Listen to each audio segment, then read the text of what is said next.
یہ حادثات نہ سمجھیں ابھی کہ پست ہوں میں، شکست ہو کہ بھی ناقابل شکست ہوں میں۔ متاع درد دل سے دل مالا مال ہے میرا، زمانہ کیوں یہ سمجھتا ہے کہ تنگ دست ہوں میں۔ یہ انکشاف ہوا ہی نہیں کبھی مجھ پر، خودی پرست ہوں میں یا خدا پرست ہوں۔ نہ پا سکیں گے جوانان باد مست مجھے، خود اپنی ذات میں خمخانہ الست ہوں میں۔ ملا ہے فخر ورثے میں جد امجد سے، مجھے یہ فخر ہے ساقی کہ فاقہ مست ہوں میں۔ کل بھی میں نے یہاں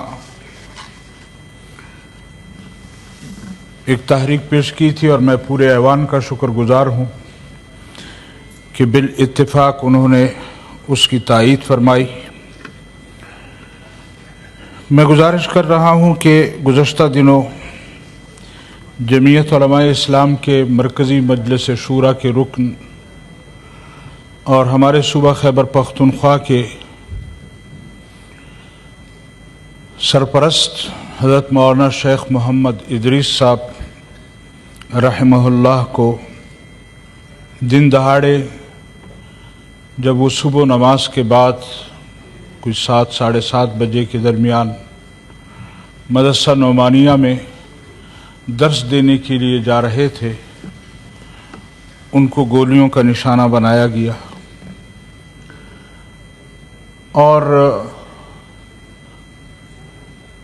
ان کو اتنے ایکسپرٹ لوگوں نے ٹارگٹ کیا کہ اس گاڑی میں موجود 3-4 افراد وہ زخمی تو ہوئے ہیں، لیکن شہادت صرف حضرت شیخ ادریس صاحب رحمہ اللہ کو ہوئی۔ اس کے فی الفور بعد ہم نے گو کے اگلے دن احتجاج کا اعلان کیا۔ انتظامیہ نے کوشش کی کہ کسی طرح آپ یہ احتجاج ملتوی کریں، تو میں نے ان سے کہا کہ عجیب بات یہ ہے کہ آپ مارتے بھی ہیں اور رونے بھی نہیں دیتے، ہم اپنے کارکنوں کو کیا جواب دیں؟ ہم اپنے کارکنوں سے کون سی بات کریں کہ کیا ہوا، کیا نہیں ہوا، کیوں ہوا؟ لیکن میرے خیال میں یہ ہمارے ملک کا بھی اور خصوصاً ہمارے صوبہ خیبر پختونخوا کا بہت بڑا المیہ ہے کہ ہم آئے روز اس طرح جنازے اٹھانے کے عادی ہو گئے ہیں۔ اپریل میں بھی میں نے ایک تحریک التوا یہاں جمع کرائی تھی۔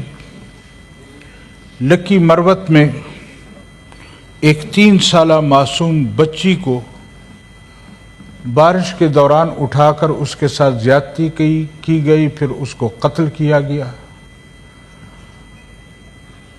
مئی میں یہ واقعات ہوئے، یعنی ہر ہفتے میں ہمارے ہاں کوئی نہ کوئی ایسا دلخراش واقعہ ہو جاتا ہے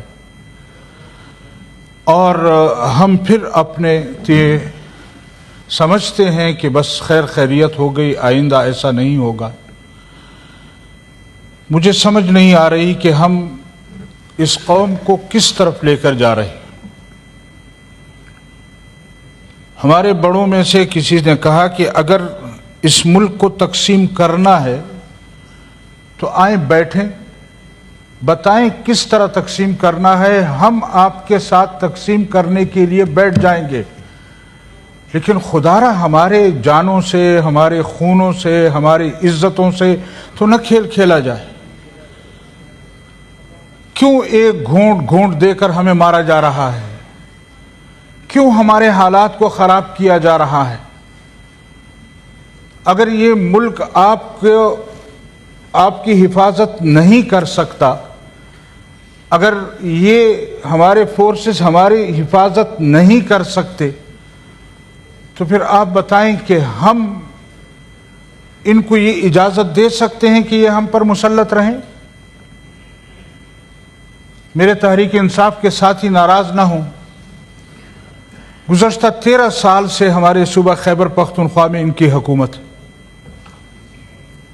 اور اگر ہم کوئی بات کرتے ہیں پھر کہتے ہیں یہ آپ لوگ زیادتی کر رہے ہیں۔ 13 سال سے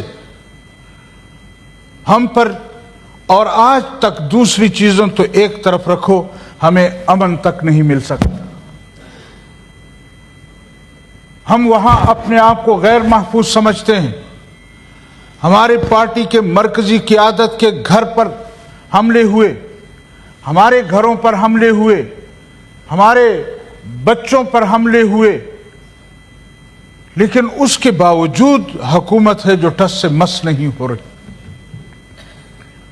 بس وہاں کی حکومت کا وہ یہ ہے کہ زیادہ سے زیادہ وہ اپنا ملبہ مرکزی حکومت پر ڈال دیتی ہے، اور مرکزی حکومت تو ماشاءاللہ وہ کہتے ہیں چھوٹے بھائی تو چھوٹے بھائی، بڑے بھائی ماشاءاللہ، وہ تو آج کل ان کو ایک وہ ملا ہوا ہے کہ ہم امریکہ اور ایران کی صلح کرا رہے ہیں اور اس میں ہمارا کردار ہے۔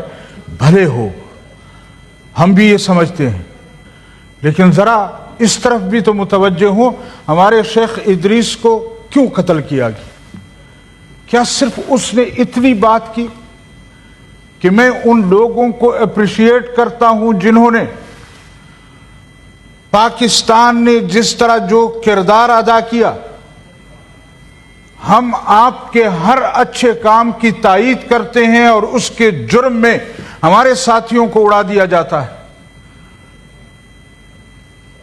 اب اگر اس تائید کی سزا جمعیت علماء اسلام کو دی جاتی ہے تو پھر آپ بتائیں کہ اور ہمارے ساتھ کیا کیا جائے گا؟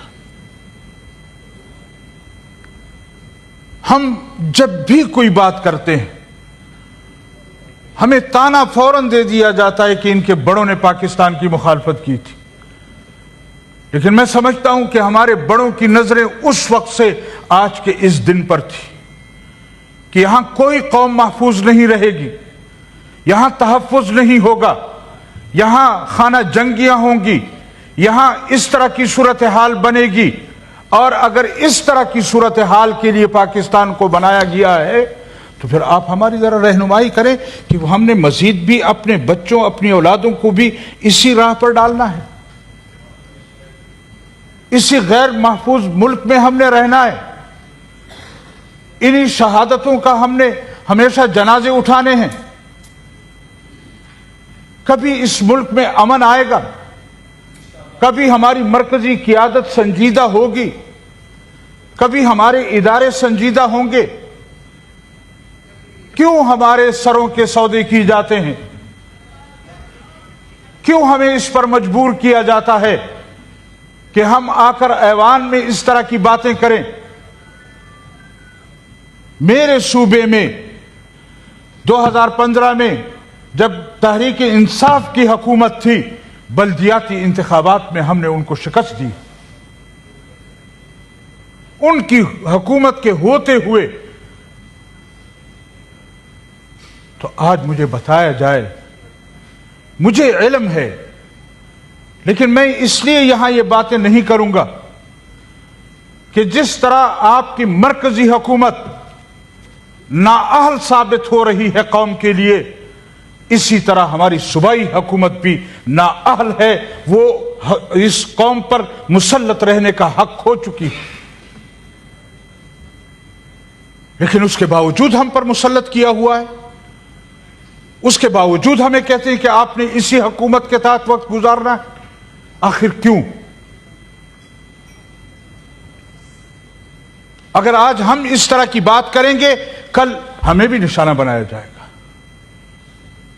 لیکن ہم تو اس ملک اور قوم کے لیے نشانہ بننے کو تیار، ہم اس ملک پر آخری قطرہ بہانے کو تیار ہیں، لیکن خدارا اس قوم پر رحم کرو، خدارا اس قوم کو توجہ دو۔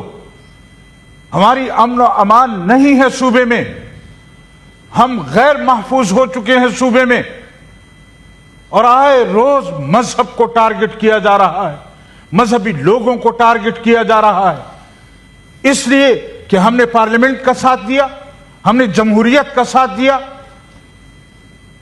ہم نے ان لوگوں کا ساتھ دیا۔ تو میرے محترم ساتھیوں، اگر اس طرح کے حالات میں بھی آپ جمعیت علماء اسلام کی قیادت اور ان کی باتوں پر غور نہیں کریں گے، یہ ملک مزید انارکی کی طرف جائے گا، یہ ملک مزید خانہ جنگی کی طرف جائے گا، ہم مزید غیر محفوظ ہوں گے۔ لہذا میں دست بستہ گزارش کروں گا پارلیمنٹ سے بھی، یہاں کے حکومت والوں سے بھی، یہاں کے بڑوں سے بھی، کہ خدا را اس قوم پر رحم کریں اور مزید ہم ان چیزوں کے برداشت کرنے کے قابل نہیں۔